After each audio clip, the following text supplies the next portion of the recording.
Welcome to the Video Simplified podcast, where I help you simplify the video creation process to help you reach wider and connect deeper with the people that need you the most. From learning to use your camera to simplifying video strategies to help you grow your brand and share your vision using video. So let's jump right into today's episode.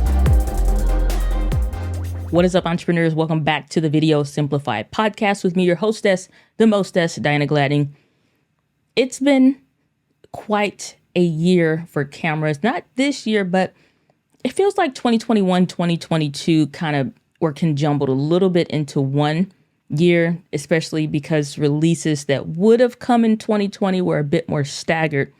However, one of the things that I find most interesting is the rapid pace that, obviously you have research and development for cameras, but how fast they're able to really put together a package of a camera that is so ideal that it would literally, doesn't sound like much right now, but it literally would make me switch from an APS-C camera like the ZV-E10, A6400, A6600, and so on, even the FX30, as good as it is, to a camera like the Sony ZV-E1, the real big buff brother, okay?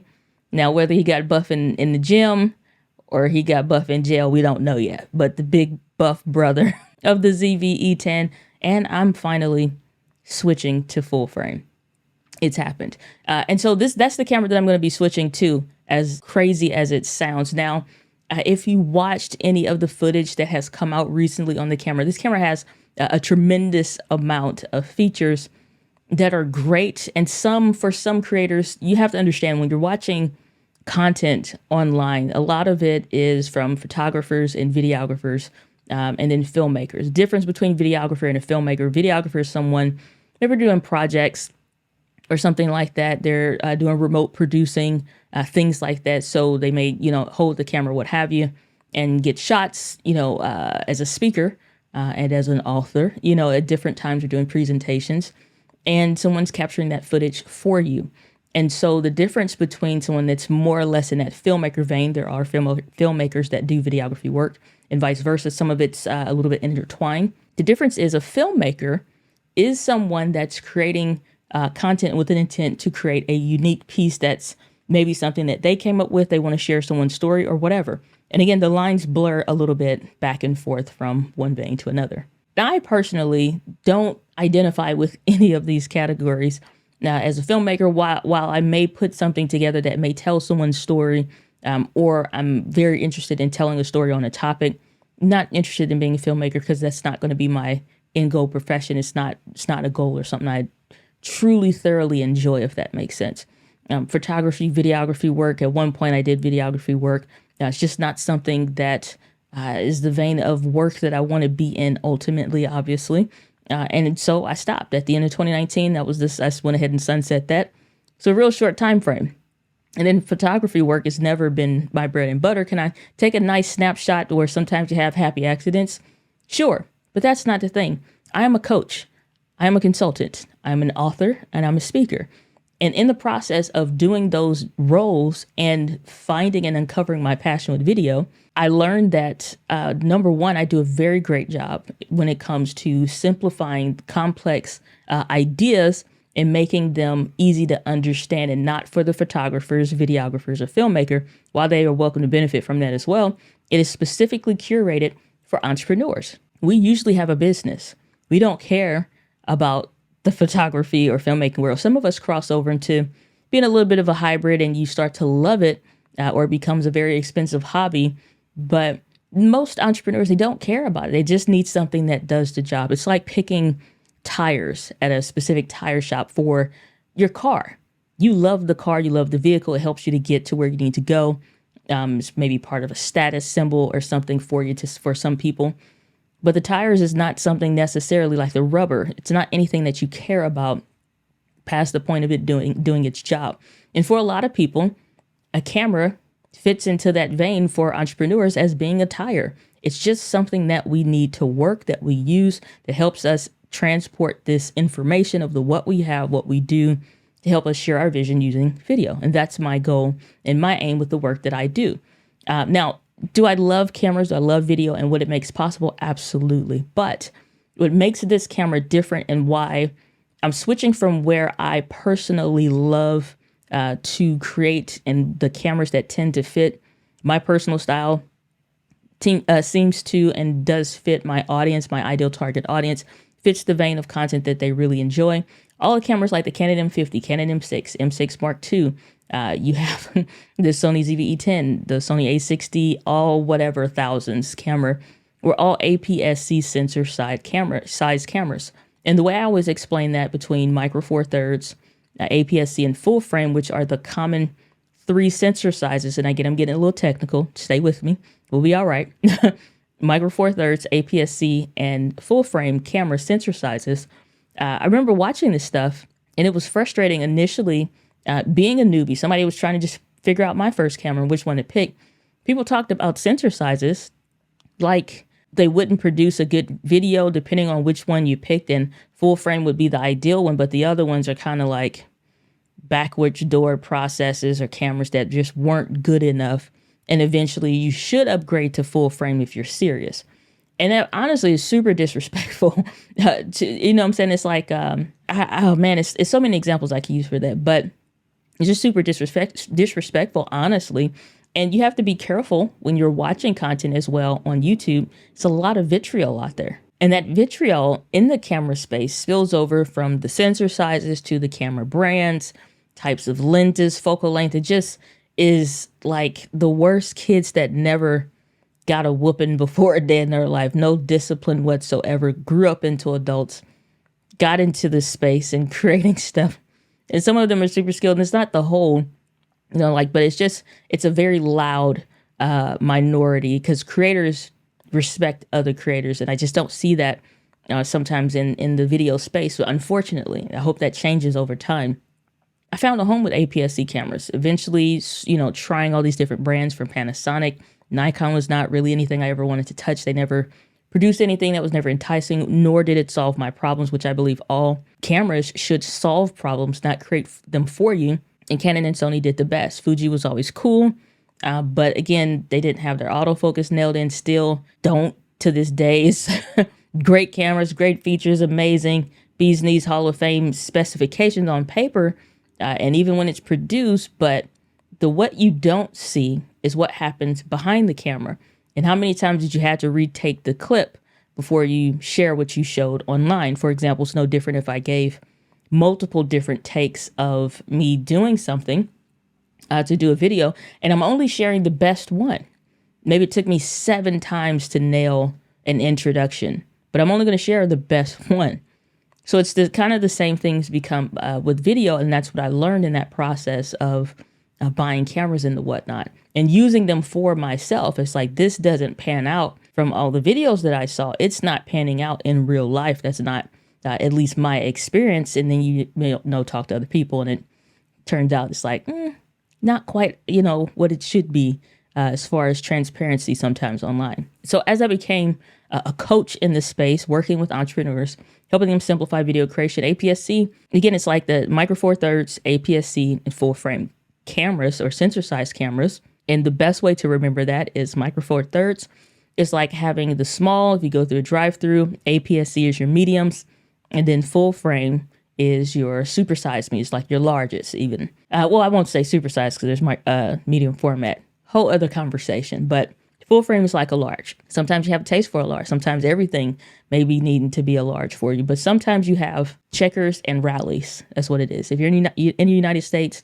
you may be aware what that restaurant is, where your mediums are like a large, but you have to order a medium, but it's like a large for the portion size that they give you. Whereas other places, like you may see different clips on McDonald's, for example, they can pull the small, the medium, the large, all in the same cup, and it's like the same amount.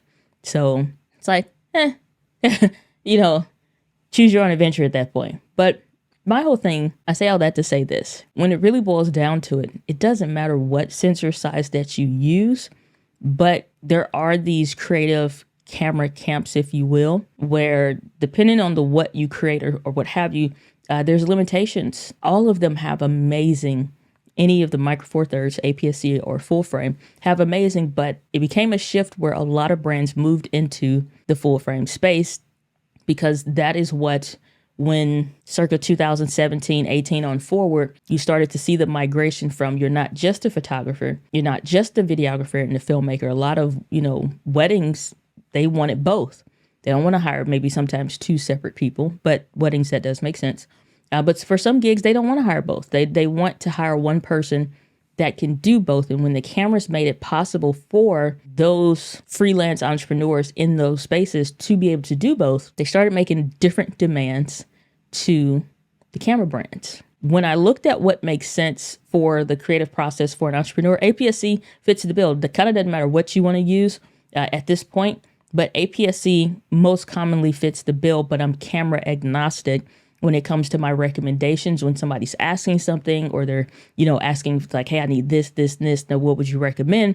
It doesn't matter to me what the brand is. I'm looking and I'm filling the need based on what they're saying that they want, or if they have a brand affinity and we find what works within that brand. But if not, then it's like, here's what my recommendations are. If you have been listening at any point to any of my content or watching any of the videos, back in 2019 or somewhere, or very early 2019, I switched from Canon to Sony. Found a home with Sony cameras and still have, but still stay with APS-C. But the new Sony ZV-E1 has done something completely different with it's making me switch over to full frame. Doesn't sound like a lot other than maybe spending more money, but the features of what this camera makes possible is going to change the face of what becomes possible for content creating entrepreneurs.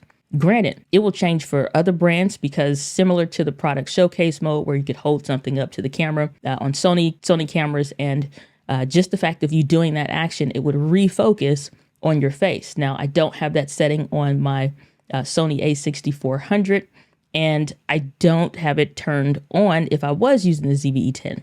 But what I find most interesting is that now every other brand is starting to introduce some kind of object. They find another word for it. It's like object focus mode or, something like that. Sony has made a lot of jumps in this space. They've revolutionized when it comes to fast autofocus, almost like 100% reliability with autofocus, and have become the standard when it comes to exceptionally reliable autofocus, which why it becomes my brand of choice personally, and why it's the brand I recommend the most for content creating entrepreneurs. You don't have a lot of time. If you have listened to me teach on the content quadrant of being able to decide what videos you actually have time to create, being able to source those throughout your day or in your week and even through the month based on your schedule using the content quadrant.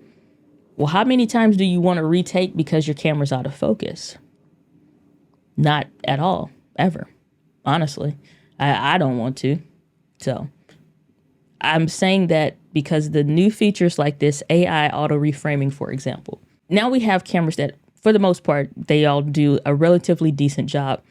And when you start going down the other line, say Panasonic, which is done well with the S5 Mark II, which I'll maybe talk about a little bit, maybe not, but save that camera. All the other cameras absolutely are horrendous when it comes to autofocus, no matter how much they've tried to improve it. So again, Sony became the benchmark and the standard for setting that. This new AI technology, which is, of course, the buzzword of 2023. Let me figure out what year we're in, 2023. It's not just that. What happens now with entrepreneurs, you become more normalized to the gear that you're using, become more comfortable with it. You become more creative in the ideas because you're thinking, my camera can do this, so what does that make possible for me? Or I've seen a video like this, I want to replicate it. How do I do that? Because a lot of times, some of the coaching sessions, when I'm working with a client, they're going to send me an email. It's usually some kind of back and forth dialogue, and we're having a conversation. Sometimes if it's as simple as telling them a 1-2 thing of what to do, it's completed in an email exchange. However, when somebody really has like a vision, or they get even more creative uncture based off of what they see in someone else's content, it's like, man, I want to do something like that, but I want to add my own spin to it and do this. We go through in an hour session on how to build that out, maybe an eCam, on how to adjust those settings in their camera, and just on and on. It's very interesting. Now, here's the kicker. this new camera with the AI technology. Imagine, like, a lot of people want to hire somebody, which is why we did the Building a Team course. You can go to buildingateam.live to get access to that. But sometimes simple things like holding the camera and having it follow you, or trying to prepare for being on screen, reposition, reset up to get you to reach down and grab an item, or to show a desktop mode, and then to come back up and show your face and whatever again. That time, it cuts into how much time do you have to record? How much time do you have to create? Sometimes not a lot. So those micro inefficiencies start to add up over time and very quickly, and video content creation becomes even more of a time consuming beast than it already is. I'm all about systems and efficiency. If something is not done in a systematic process, I'm going to look real quick and very quick for a way to do it. And if something is not efficient, I'm looking to see and find ways of how's this going to be more efficient for me. The ZVE1 does that. With the auto reframing feature, it would automatically pan. So now, whereas you would have items like, which is one of the things that allured me to the DJI Osmo Pocket, the little handheld gimbal, but the autofocus sucked and it was unreliable. So I eventually sold it and got rid of it. And long before then, stopped using it because it was just not effective. Or I've tried, buying gimbals, and gimbals work. They're a great piece of gear, but it takes forever and a daggone day for you to, it's like, what the hell? So, or you put your phone on. So again, to have that panning down and put your camera, so you have your camera and you have your phone on top so it could see and work. And it's just like, what are we doing? So it's adding more costs, more expenses.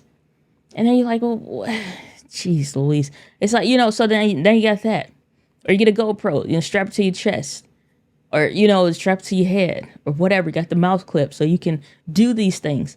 All of these little extra buys disappears in a $2,200 camera. And the time it takes to redo, relearn, re-engage, get more accessories, and constantly is like too many learning curves equal a circle. How many times are we going to keep rebuying, buying, trying to fill the need? Because that's all it has been available for us, is just that clunky method. The ZVE1 solves that. Some simple feature, AI, auto reframing, super smart. Then, bees and these Hall of Fame specifications. I don't want to run through all of them right now, but we'll put them on the screen for those that are watching.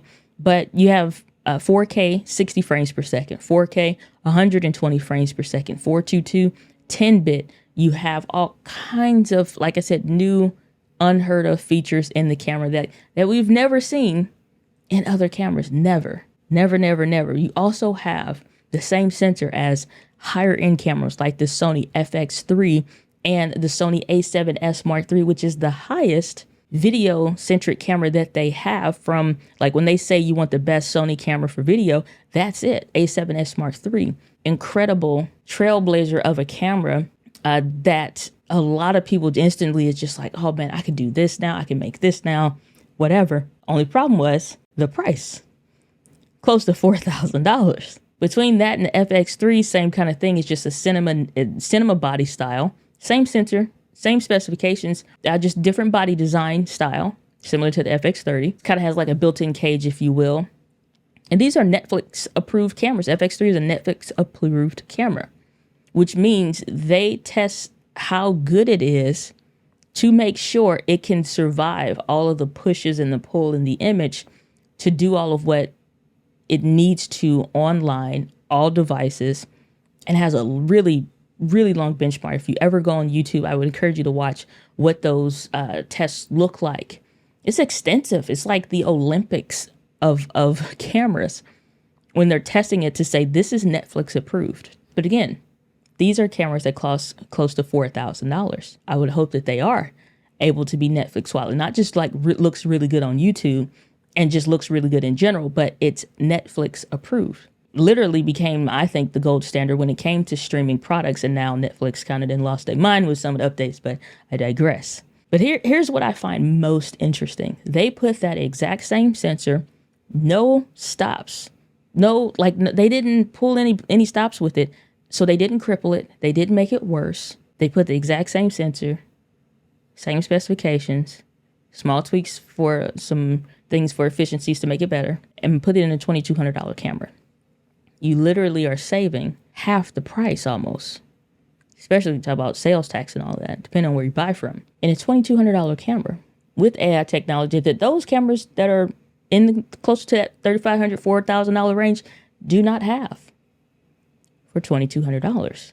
4K 60, 4K 120 frames per second, 422 10-bit, has all the bells and whistles that you could ask for. Microphone, headphone port, clean HDMI, 4K up to 30 frames per second, I believe, externally through the USB. We saw USB streaming become a thing with the ZV-1 and ZV-E10. And to this date, those are the only lower end cameras price-wise that Sony offers those in. A6400, A61, A6600 doesn't have that capability. You can always stream via HDMI, sure, but via USB, so you don't have to carry a capture card. You don't have to carry all these extra cables. Same one you use to charge the camera with, you can use that same one to stream with. And I've done that before, and it works great. But there was a limit to what it could do. Well, now you have 4K 30 for streaming via USB. Higher end cameras that Sony have that they offer that's supposed to be their quote unquote flagships don't have that. This week's Gear Fix is brought to you by my brand new book called The One Right Video. Are you an entrepreneur struggling to get your brand noticed through video content? Look no further. The One Right Video is the ultimate guide to creating videos that will amplify your brand and grow your business. It's jam-packed with practical tips and strategies to help entrepreneurs just like you succeed in video content creation. Don't let your competition get ahead. Mark your calendar for March 1st and be among the first to get your hands on a copy of The One Right Video. Go to onerightvideo.com. And with that, let's get back into this week's episode. So specs are great on paper. Saving money is great, but that doesn't always quantify to still making a jump for some people from a $700 and $800 camera body purchase. So that could have been an A6600, which I think that was like $1,100, something like that, $1,200. You have closer, higher end cameras now that come out that are cinema style. Imagine like the FX3 that I mentioned, that Netflix approved camera, condensed down, squeeze, if you will, into the APS-C sensor size, completely brand new tech, all amazing stuff. But that's the FX30. FX30 is like $1,800. A7 IV, $2,500. And like I said, between the FX3 and the A7S Mark III, $35,000 to $4,000. Again, and also think about tax with that. Now you have this camera that puts all of those cameras to shame, because how much are you saving with all of that? But again, that don't matter for a lot of people if they're coming from a $700, $800 camera. That is a ridiculous price jump from $800 to like $2,200, even $1,000 to some degree to $2,200. It's crazy. And if you have lenses, great with the Sony E-mount, you have the one mount system. But here's my thing: you don't have to upgrade your lenses so much so you can use the clear and zoom to crop in on a little bit. I really don't care about all of that. My thing is, what does this camera make possible? And for me, it was enough to switch to full frame and to say, you know what? Obviously, I'm going to keep my cameras and lenses and stuff or what have you. But it's not even anything about the sensor size per se, like I spoke about earlier, because there's not any significant enough limitations. You can find amazing creators that make beautiful content with any sensor size. But what it makes possible at the price point that it is, and what it makes accessible to what will be relatively somewhat unskilled creators. So like think entry level stuff from like the ZV-E10 to make it easier to learn and stuff. Brand new menu system, brand new touchscreen, amazing touchscreen features and functionalities. Some of that color grading and stuff, cropping the black bars and stuff you don't have to do. I'm not so much so interested in the black bars bit, but some of those extra, for lack of a better, for creative filters, if you will. Microphone, headphone port, HDMI port, USB streaming, all body design that I love from the ZV-E10. There's no ZV-E10 upgrade that's going to come that's going to match what this camera makes possible, because I don't think it's going to have potentially like the AI auto reframing and stuff. I would hope to be wrong always, because then that's a win. You know, maybe it costs, the new ZV-10 Mark II cost $1,000. And maybe it has some of those things, but maybe it doesn't. I don't know. So again, I don't know. I can't really see them doing it, but I couldn't see them making a ZVE1 as good as they did also. But what it makes possible is saving time when recording stuff. If I want to make more dynamic shots, I don't have to have somebody hold the camera and try to tilt down or wind up making it into two different types of recordings or just getting frustrated enough to not do it. Whatever idea was, and just like, it's going to take, sit this down, reframe this, make sure it's level, reposition the audio. Sometimes when you're behind the camera, it's like you may need to, depending on where you're at, it's like to get the better audio, you're flipping the mic around. So now the shotgun mic faces you, so you're not crowding like the one that maybe you have on a lapel. It's just like all these micro inefficiencies have added up over time to, if I was ever going to make a more significant upgrade to a camera, it has to do way better. For some people, I don't think this jump is going to make a whole lot of sense, but I do believe for a lot of entrepreneurs, serious content creating entrepreneurs, it will. I think it will make a lot of sense because the files, yeah, will be larger, but they're better. They're better. Why wouldn't we want better? Why wouldn't we want the highest quality? It's like, oh, this looks good enough. Yeah. ZVE10, ACS 400, all this stuff looks great. Looks amazing. Love those cameras. We'll continue to recommend them.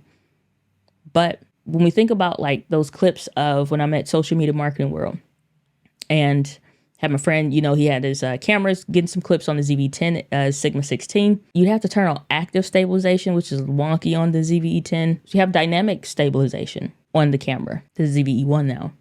So imagine having Sony Catalyst browse, the highest end level, better than just IBIS, the built-in in-body image stabilization in a camera. You have like IBIS, lens stabilization, and Catalyst browse, making it amazing, and no weird stuff in the corners where it feels like this snatching away. It looks awful. Absolutely awful. I did that in a vlog one time. It's the worst decision ever. I've been scarred ever since. Can't use it. It's not usable. And I don't have faith that Sony's going to make decent stabilization, like in-body image stabilization for APS-C that won't be under $1,000. So it's not going to be, again, this is my thinking. It's not going to be like a ZVE 10 Mark II that is a $1,100 to $1,200 camera maybe, and still match up to all the things of what this 12 megapixel Netflix approved sensor quality with AI functionality and a ton of other features that are literally in no other Sony cameras. It's sending riots online at this point. People saying, I'm never buying another Sony flagship cameras. It's been a waste of money. They won't give us firmware updates. They're wrong for that. Don't get me wrong. Sony's wrong for that. But at the same time, this is an ideal camera purchase. What always made me hesitant about switching to full frame too, the lenses are way more expensive and stuff gets way heavier. The camera's light, super duper light. Like I said, for a lot of people, the jump financially is a big determining factor. But I also look at how much more of my time am I wasting having to wait for Catalyst browse. How much more am I going to have to pay my editor if I send him unstabilized footage and he now has to wait for Catalyst browse to finish before he can even begin adding the parts in that he wants to edit, or seeing how he needs to manipulate it or what he needs to do for that? How much time is it overall costing us for slower production? So other projects are falling behind because when you're waiting for a file, you had an intent date for it to publish. And so like right now we're creating a bunch of new content. And so we've gone through all of our old stuff and, you know, stuff we were going to record or whatever. Okay, well, now what? You know, it just becomes a very expensive thing. Sometimes, like I said, when you buy too cheaply, you also buy the problems that come with being cheap. And that phrase never becomes more true when you have a situation kind of like what's happening now, where what was working and what was one of the better options based on affordability, based on features, functionalities, and all that. Like I said, like the ZV-10, I love that camera. It's fun to use. I will continue to use it. And so it'll still have a home in the office and all of that. But my daily driver is going to become that ZVE-1. Why? Because it cuts down on the time that we would need to fix stuff in post. So our efficiency as a team speeds up. My efficiency in my creative process, so I'm not wasting my own time, speeds up. So now the thing that was a great bargain and a great buy and punched way above his weight class, which it still does, I don't have to buy a gimbal or think about gimbals anymore for vlogging, for creative content, for moving shots, for B-roll clips. If I handed the camera to somebody else while I'm talking to get B-roll clips, I wouldn't have to worry about how stable it is, or just oftentimes I'll just turn it off so I know that I can use Catalyst Browse later. Don't have to think about that stuff anymore. Kind of in the same vein of me switching to Rode Wireless Go 2s to the DJI mics, because I got to get my hands on them, and I got to test them the last time I was out of town. And I was like, yeah, this is another one of those times where it's not just hype, like it's legit. So that's another change that's going to be happening. But I just wanted to kind of put all of this into like a podcast episode, because I know there's going to be a lot of other frustrated, confused, concerned buyers. And like I said, sometimes people will inch something out just solely based on price. I think you ought not think that way, because that $2,200 can easily become so much more time and money that you lose over the course of creating for a year, 6 months, 3 months, even depending on what your productivity rate is, on how fast you're able to crank out content and how fast your editor is able to get that stuff back. It be as close to right as possible, and in a place that you can upload it, hit publish, get all the other bits of what is required for a video to hit publish on for you. That now becomes drastically faster, easier. One feature that I think about is like something like user LUTs. We've used a creative LUT that I just kind of liked, and occasionally, seems like every a year, 2 years, sometimes I'll switch up slightly, or sometimes it's a little bit more drastically to what I like, or what look I want, what I want the vibe to feel like on the videos and stuff. And so the standard look of what you've been seeing, whether you're watching the video version of this podcast or watched regular videos in the last 6 months or so or longer on the regular YouTube channel, then that's been, the vibe. We use a LUT for that. But now we have user LUTs that we can put on the camera. So we don't have to worry about adding an adjustment later, filtering some stuff in or whatever. Yeah, it bakes it into the image, but we keep it pretty standard, and it's very, very light. And whatever else we still want to add, we could, but now that process gets cut down tremendously. So this is the kind of stuff I think about when I'm going through the process of deciding, like, is this going to make a difference? And I'm not just talking about being hype and excited from camera, because I thought the FX30 was going to be it. And I'm like, but let me wait and see what Sony's going to produce and what this is going to make possible. And if it's really going to be a big difference or not, or is it something that could wait? FX30, I'm like, I lost it. You would have thought the freaking Super Bowl happened. It didn't when the FX30 came out, but that's how I felt. Screaming, hollering, just like, oh yes, so pumped when that camera came out, because I'm like, this is my favorite. This is my ideal stuff that I want in a camera. I didn't think the things that they put in the ZVE1 were like, we were in that time frame of it being impossible for them to do. It's like a want and a wish because it seems so far out, but they did it. So now I'm like, yeah, I could save a lot of money going with, like, people talking about the Panasonic S5. It's cheaper and it does this and it does that. It don't do what the ZVE1 does.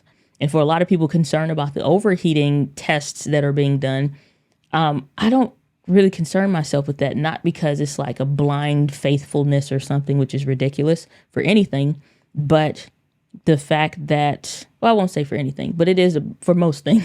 Like, blind faith is pretty stupid.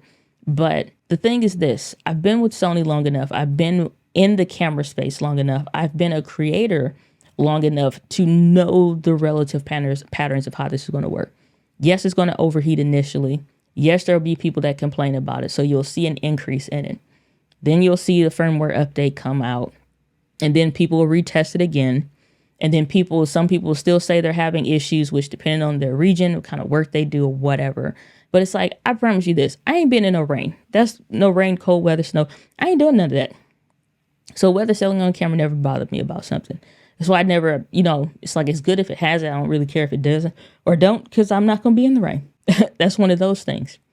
If 90% of my videos are on a tripod or something similar, It's fine if it doesn't have the best stabilization. It only means that other 10% of different types of things, I would need to use Catalyst Browser or something like that, or give it to somebody else. Sometimes it's like knowing this is something that needs to be hired out to somebody that's going to use a gimbal or whatever. But don't have to think about that stuff anymore. So $2,200 becomes a really, really, really cheap investment to solve a lot of current problems that, because again, just for where we were in the market in 2020, 2019 even, and now what cameras are doing, again, namely the ZV-E1, that financial gap is not so much a big of a gap. And I don't care what the Panasonic S5 II does. It's a great camera. Whoever buys it, it's going to be, they probably going to have a lot of fun. If X30 is a great camera, whoever buys it, they're probably going to have a lot of fun. And it will still solve a lot of problems for them, but not in the way and not as much as the ZV-E1 will for me. And knowing that we already know a firmware update is going to come, the AI in the camera that's new, first on the map, period, in the camera space, knows like Sony is the person that hates to lose. They're the team that hates to lose. So if they ever lose a game, they're going to work harder than they ever have before to make sure they never get embarrassed like that again. With the AI technology, we know that it's going to be one of those things where they're going to make sure they don't ever look a fool with this. Same thing with the overheating. The camera that does all this will have that resolved. If not by the date that it hits the pavement, essentially, very shortly thereafterwards, which camera drops in May of 2023. And then I think by June is the firmware update that's scheduled. I'm not worried about it. That's why I can have comfort in knowing, like, I've watched enough brands, all of them, go through where they have some kind of hiccups, instantly fixed within 30 days of the camera hitting streets.